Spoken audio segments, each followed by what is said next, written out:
This is lesson 10.4, Exploring Weight and Volume, the parent help video for grade 3 everyday math. There are no new vocabulary words for this unit.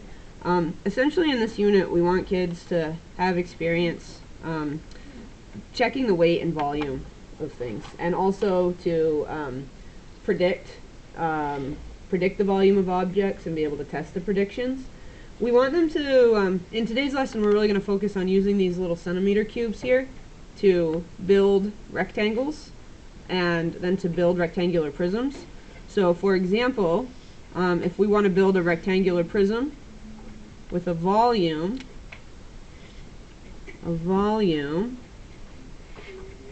of 24 cubic centimeters, right, 24 cubic centimeters, what we want to do is we have to figure out, well, okay, that means we would need 24 of these, and we would have to think about how much do I need for my base, okay, and there might be more than one answer for what I need for my base, but how much do I need for my base, and then how many layers do I need, essentially. So for example, if I wanted to build a rectangular prism of 24 cubic centimeters, okay, and I chose to have a base of 6, how many 6s would I have to pile on top of this to make 24? So I start with 6, and then if I pile another 6 on top, okay, and this is not going to stack very well because I'm using a mixture of cubes here, but let's just say, okay, so if I stack another 6 on top, I now have something, whoopsie, with a volume of 6 plus another 6, because that's what I put on top of it, so that's 12. So something with a base of 6 with 2 layers, right, will have a volume of 12 cubic centimeters.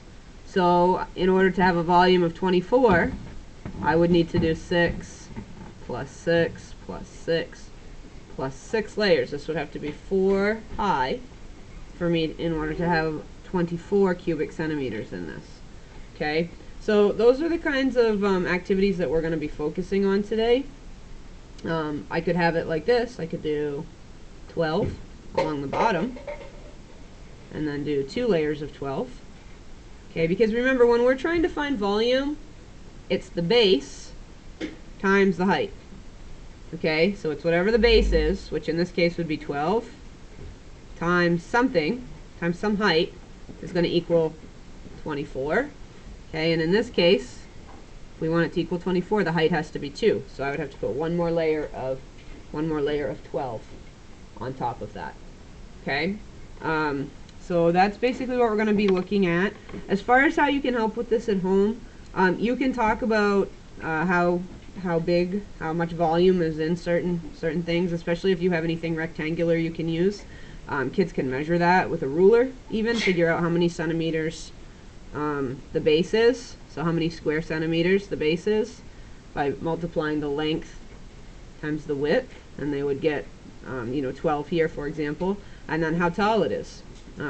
They could do that. The length times width down here, times how tall it is, times the height, and that would give the volume of any rectangular or cube object. So as far as figuring out how much volume different kinds of objects have, you can actually do experiments where, let's say you just take a jar or a container and you fill it with water.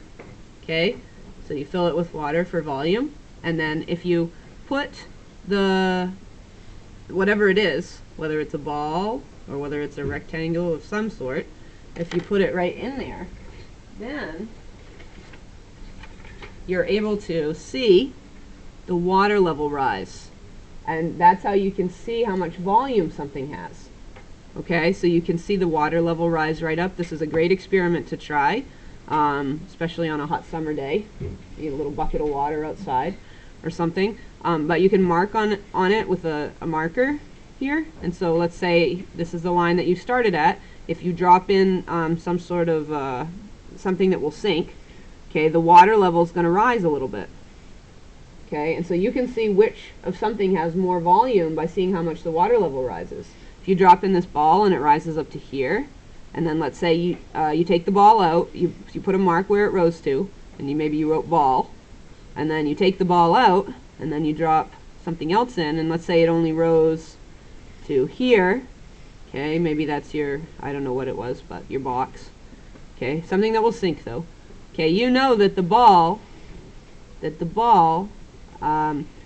has less volume but is heavier than the box. Okay, so you can check the weight of different things by dropping it into the container there. So that's kind of a good activity that you could do at home.